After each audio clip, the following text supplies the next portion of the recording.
दानिश अली जी, चिंता मत कीजिए, पूरा भारत आपके साथ है। ऐसे लोगों को जवाब जरूर देंगे। एक्चुअली ये चरित्र केवल ये विदुड़ी जी का नहीं है, ये चरित्र पूरी भारतीय जनता पार्टी का है। मैं कहना चाहता हूँ SC ST OBC के लोगों, माइनॉरिटी के लोगों, जागो। अभी जुम्मा 4 दिन हुए हैं। 93 में तो आपको आरक्षण मिला था OBC के लोगों को। अरे आपको 43 साल लगे आरक्षण लेने में, लेकिन EWS के नाम पे जनरल कैटेगरी के 12% लोगों में से 10% लोगों को 4 दिन के अंदर आरक्षण दे दिया। इसे कहते हैं आपके सर पर बैठकर मूतना, आप ही का इस्तेमाल करके आपका शोषण करना। यही कारण है कि 12% लोग देश के 88% लोगों पर राज कर रहे हैं। नमो बुद्धाय, जय भीम, जोहार साथियों। सबसे पहले तो मैं आप सबको संकल्प दिवस पर शुभकामनाएं देता हूं। जब डॉक्टर बाबा साहेब अम्बेडकर जी का सामान बाहर फेंक दिया था बड़ौदा के अंदर, तो उन्होंने कामाठी बाग के अंदर संकल्प लिया कि मैं अपना पूरा जीवन इस बहुजन समाज के लोगों को पूर्ण आज़ादी दिलाने में लगाऊंगा। लेकिन आज आपको शुभकामनाएं देते हुए साथ ही साथ मेरा दिल दर्द से भरा हुआ है, और वो इसलिए भरा हुआ है, नई संसद में जिस तरह की शुरुआत भारतीय जनता पार्टी के सांसद रमेश विदुड़ी जी ने की है, वो बेहद शर्मनाक, पूरे देश को शर्मसार करने वाली और पूरे दुनिया के सामने भारत को बदनाम करने वाली है।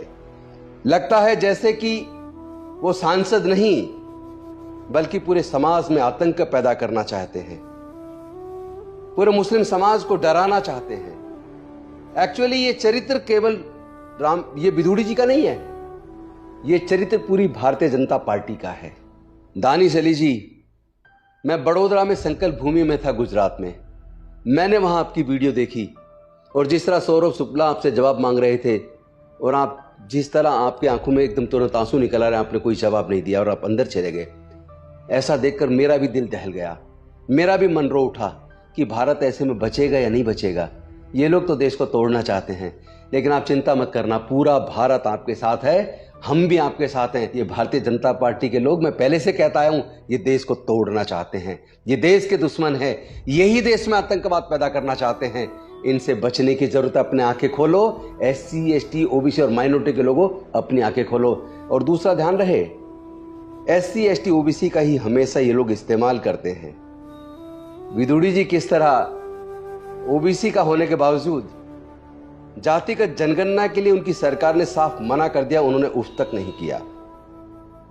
महिलाओं के आरक्षण में पिछड़े वर्ग की महिलाओं को भी रिजर्वेशन मिले, यह डिमांड तमाम विपक्षी पार्टियां कर रही थी, लेकिन बीजेपी के अंदर सबसे ज्यादा पिछड़े वर्ग के सांसद हैं, और वो गुलाम बनकर चुप बैठे रहे, किसी ने आवाज बुलंद नहीं की। यही कारण है कि 12% लोग देश के 88% लोगों पर राज कर रहे हैं। शर्म नहीं आती? पूरे दुनिया के सामने पूरे भारत को शर्मसार किया आपने। आप इतनी नफरत आपके अंदर कहां से आ गई? वैसे तो हम जानते हैं कि भारतीय जनता पार्टी पूरी तरह नफरत से भरी हुई है। वो अनुसूचित जाति से नफरत करती है, जनजाति के लोगों से नफरत करती है, तमाम धार्मिक रूप से अल्पसंख्यक लोगों से नफरत करती है। यही इनका असली चरित्र है। लेकिन दुख तब होता है जब इस्तेमाल किसी न किसी दलित, पिछड़े या आदिवासी का किया जाता है। जैसे याद होगा, दिल्ली के अंदर उत्तरी पूर्वी जिले में दंगे हुए थे। अगर उसकी आज भी जांच कराई जाए तो पता लगेगा दंगे किसने कराए और उन दंगों में किन का इस्तेमाल हुआ। यही तो होता आया है, अभी तक तो यही हुआ। इसीलिए 12% लोग देश के 88% लोगों पर राज कर रहे हैं। मैं कहना चाहता हूं SC ST OBC के लोगों, माइनॉरिटी के लोगों, जागो।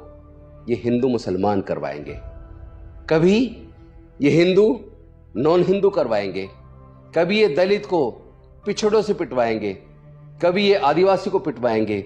आपस में SC ST OBC माइनॉरिटी को लोगों को लड़ा के तो ये लोग राज कर रहे हैं। देश के तमाम शीर्षस्थ पदों पर यही तो राज कर रहे हैं। सब पदों पर ये काबिज हैं, सारे संवैधानिक पोस्ट पर ये काबिज हैं, हर जगह इनका कब्जा है।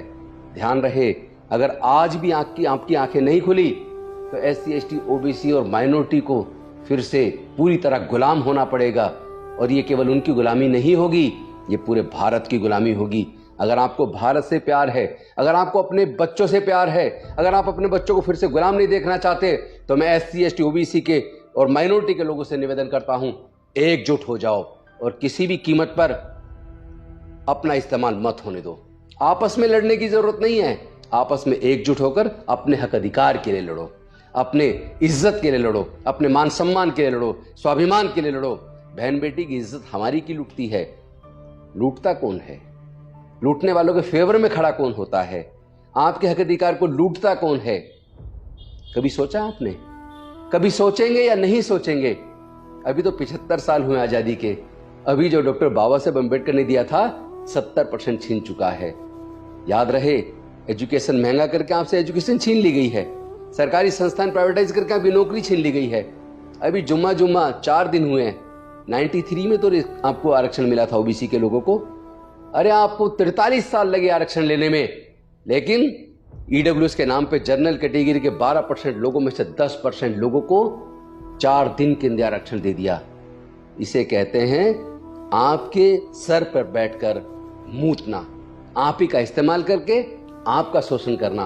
अब आपको सोचना है, आप फिर से गुलाम बनना चाहते हैं, अपनी बच्चों की आंखों के सामने झुकना चाहते हैं, उनसे नजरें छुपाना चाहते हैं, या स्वाभिमान के साथ अपने समाज के गौरव को बढ़ाना चाहते हैं?